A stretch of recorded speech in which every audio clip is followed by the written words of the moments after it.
Real-Time 1960s presents Evening Report, a complete roundup of today's news with Joe Rubenstein.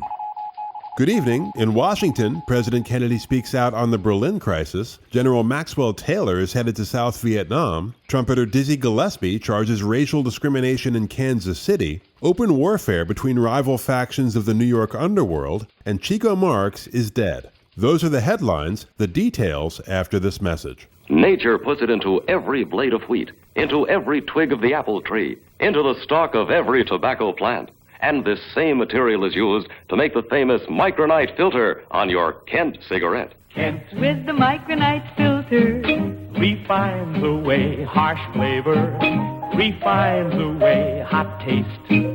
It makes the taste of a cigarette mild. And that's why you'll feel better about smoking with a taste of Kent. At his press conference today, President Kennedy was asked of any recent developments that may offer hopes for a solution to the Berlin crisis. The crisis began when Soviet Premier Khrushchev demanded the withdrawal by the end of 1961 of all armed forces from that divided city, including U.S. forces in West Berlin. No, I would say that we still are anxious to have a solution which will lessen the threat of war and which we would hope could improve the security of the people of West Berlin. Western Europe is an area of great resources, and the Soviet Union has long had policy ambitions in this area, so that this is a very, very serious matter unless we can reach a peaceful accommodation. The president was asked about a recent poll which showed that a majority of Americans are more concerned about war now than they have been at any time in recent years. Well, I think that they are naturally and quite correctly concerned because there is a collision in the points of view which the Western powers have taken in NATO with that of the Soviet Union and the Warsaw Bloc countries over Berlin. In addition, there are other areas where we can become involved. And as the weapons now are so annihilating, it causes the American people to be quite rightfully concerned. Our ambition is to protect our vital interests without a war which destroys and doesn't really represent a victory for policy. But we happen to live, because of the ingenuity of science and man's own inability to control his relationship one with another, we happen to live in the most dangerous time in the history of the human race. In Kansas City, Missouri today, jazz musician Dizzy Gillespie charged that he had been denied access to a swimming pool in his hotel and is now contemplating legal action. The 43-year-old trumpeter said, quote, "They had me running up and down stairs all day trying to get a pass to the pool, and they finally told me no passes were available. I have been discriminated against, and I am going to get satisfaction," unquote. Mr. Gillespie was in the headlines just last week after Tulane University in New Orleans canceled his concert there because he had a white piano player among the 5 Negro musicians in his band. A university spokesman cited a state law prohibiting integrated performances. I'll have more news for you after this message. The smoothest thing in flight. A jet plane rides above the clouds, above the turbulent storms, smoothly, quietly. And you have a jet smooth ride in a 61 Chevrolet.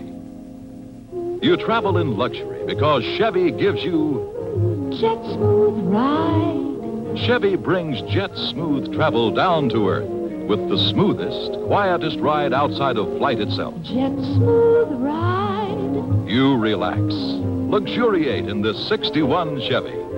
It's a new experience that makes traveling so much fun, you almost hate to arrive. Jet smooth ride. And Chevy's got it built in with a full coil spring at every wheel. Built in at more than 700 points of shock absorption, sound deadening, and insulation. Jet smooth ride. It's at your Chevrolet dealers. Drive a Chevy once around the block and discover the comfort you get in Chevrolet's remarkable jet smooth ride. Here again, Joe Rubenstein. General Maxwell Taylor is headed to South Vietnam this week on the president's behalf. His goal, to examine how the U.S. might help that country in its struggle against the communist guerrillas known as Viet Cong. President Kennedy was asked about the possibility of sending ground troops to Southeast Asia. Well, we're going to wait till General Taylor comes back and brings an up-to-date description of the situation, particularly in Vietnam. As you know, in the last 2 or 3 months, there has been a large increase in the number of the forces that have been involved. There has been evidences that some of these forces have come from beyond the frontiers, and General Taylor will give me a educated military guess as to what the situation that the government there faces. Then we can come to conclusions as to what is best to do.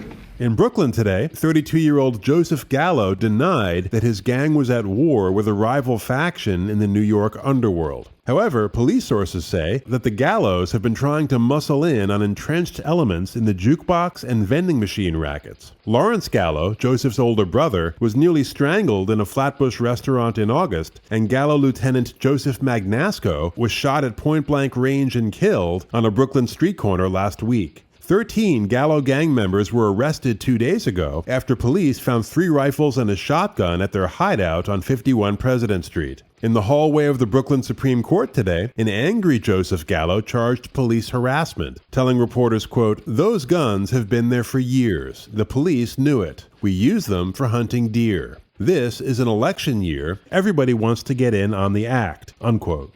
Chico Marx died today of a heart ailment at his home in Hollywood. The oldest member of the Marx Brothers Comedy Act was 70 years old. Chico and his brothers Groucho, Harpo, Zeppo, and Gummo were successful in vaudeville, on Broadway, and in motion pictures from 1905 to 1949. Chico's persona was that of a charming, uneducated, but crafty con artist, apparently of rural Italian origin, who wore shabby clothes and a Tyrolean hat.